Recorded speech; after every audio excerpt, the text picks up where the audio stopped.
எனது வீடியோவை பார்க்கும் சகோதர சகோதரி அனைவருக்கும் அஸ்ஸலாமு அலைக்கும் வரஹ்மத்துல்லாஹி வபரகாத்துஹு. Welcome back to my channel hijabi queen. இன்ஷா அல்லாஹ் இன்றைய வீடியோவில் நம்ம என்ன பார்க்க போகிறோம்னா, துவா ஏற்றுக்கொள்ளப்படும் 20 நேரங்களை பற்றி தான் இந்த வீடியோவில் பார்க்க போகிறோம். அதுக்கு முன்னால் சப்ஸ்கிரைப் பண்ணாதவங்க சப்ஸ்கிரைப் பண்ணி பக்கத்தில் இருக்கிற பெல் ஐக்கானை கிளிக் பண்ணி ஆளுங்கிறத கொடுத்துக்கோங்க. வாங்க வீடியோக்குள்ளே போகலாம்.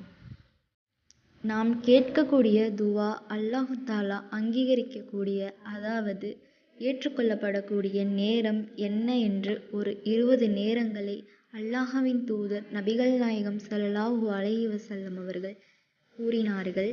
அது என்ன என்பதை இப்பொழுது நாம் பார்க்கலாம். ரமலான் மாதத்தில் நோன்பு நோற்று நாம் நோன்பாளியாக இருக்கும்போது கேட்கக்கூடிய அந்த துவாவையும் அல்லாஹு தாலா ஏற்றுக்கொள்கிறான். மழை பொழியும் போது நாம் கேட்கக்கூடிய அந்த பிரார்த்தனையும் ஏற்றுக்கொள்கிறான். பாங்கிற்கும் இக்காமத்திற்கும் இடையிலே கேட்கக்கூடிய பிரார்த்தனையும் அல்லாஹ் ரப்புல் ஆலமீன் ஏற்றுக்கொள்கிறான். நம்பிக்கையான எண்ணத்தோடு ஜம்சம் தண்ணீரை குடிக்கும் பொழுது கேட்கக்கூடிய துவாவையும் அல்லாஹு தாலா ஏற்றுக்கொள்கிறான். ஃபரலான தொழுகைக்கு அதான் சொல்லக்கூடிய, அதாவது பாங்கு சொல்லக்கூடிய நேரத்தில் அந்த துவாவையும் அல்லாஹு தாலா ஏற்றுக்கொள்கிறான். இரவின் நடுப்பகுதியிலே அல்லாஹு தாலா ஏற்றுக்கொள்கிறான். இரவின் கடைசி 3வது பகுதியிலே அல்லாஹு நாம் கேட்கக்கூடிய துவாவை ஏற்றுக்கொள்கிறான். தஹஜ்ஜுத் தொழுகை நேரத்தில் ஒவ்வொரு தொழுகையின் கடைசி நேரத்தில், அதாவது அத்தஹியாத்தை ஓதிவிட்டு ஸலவாத்தை ஓதிவிட்டு இறுதியாக கேட்டு நாம் கேட்க வேண்டிய அந்த பிரார்த்தனையையும் கேட்டு சலாம் கொடுப்போம். அந்த சலாமுக்கு முன்பாக கேட்க வேண்டிய நமக்கு தேவையான பிரார்த்தனையையும் கேட்டால் அல்லாஹ் ரப்புல் ஆலமீன் ஏற்றுக்கொள்கிறான். ஒரு பிள்ளை தன்னுடைய தந்தைக்கு கேட்கக்கூடிய பிரார்த்தனையையும் அல்லாஹ் ஏற்றுக்கொள்கிறான். ஒரு முஸ்லிம் தன்னுடைய இன்னொரு முஸ்லிம் சகோதரருக்கு கேட்கக்கூடிய அந்த துவாவை அல்லாஹு தாலா ஏற்றுக்கொள்கிறான். தொழுகையில் சுஜூதில் இருக்கக்கூடிய நேரத்தில் அல்லாஹ் ரப்புல் ஆலமீன் நம் துவாவை ஏற்றுக்கொள்கிறான். பெற்றோர்களுக்கு பிள்ளைகள் கேட்கக்கூடிய அந்த துவாக்களை அல்லாஹு தாலா ஏற்றுக்கொள்கிறான். பிரயாணத்தில் இருக்கக்கூடிய நேரத்தில் நாம் கேட்கும் துவாவை அல்லாஹ் ஏற்றுக்கொள்கிறான். தூய்மையாக இருந்து உடல் முழுவதும் தூய்மையாக நாம் இருந்து அல்லாஹ்விடம் துவா கேட்டால் அந்த துவாவையும் அல்லாஹு தாலா ஏற்றுக்கொள்கிறான்.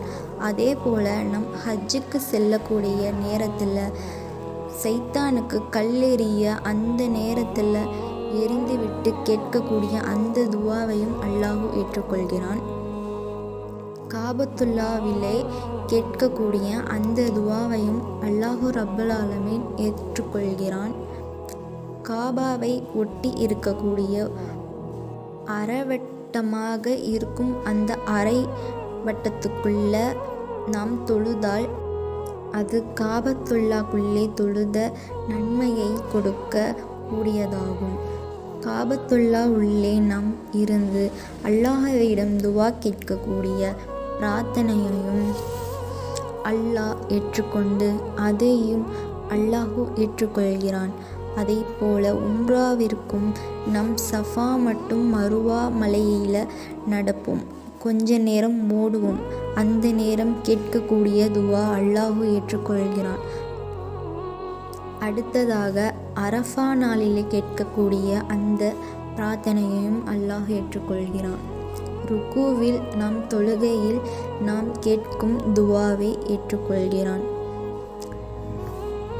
இந்த நேரங்கள் அல்லாஹ் ரப்புல் ஆலமீன் நம் துவாக்களை ஏற்றுக்கொள்கிற நேரமாக இருக்கின்றது. இன்னைக்கு வீடியோவில் நம்ம பார்த்த அனைத்து விஷயங்களும் உங்களுக்கு இன்ஷா அல்லாஹ் பயன் தரக்கூடியதாக இருக்கும். இந்த விஷயங்கள் எல்லாம் உங்களுக்கு பிடிச்சதுன்னா லைக் பண்ணுங்கள். உங்களுடைய கருத்துக்களையும் மறக்காமல் கமெண்ட் பண்ணுங்கள். ரொம்ப முக்கியம். முக்கியமானது உங்கள் ஃப்ரெண்ட்ஸ் அண்ட் ஃபேமிலிக்கு ஷேர் பண்ணுங்கள். இன்ஷா அல்லாஹ் நம்ம மற்றொரு வீடியோவில் பார்க்கலாம். அஸ்ஸலாமு அலைக்கும் வரஹ்மத்துல்லாஹி வபரகாத்துஹு.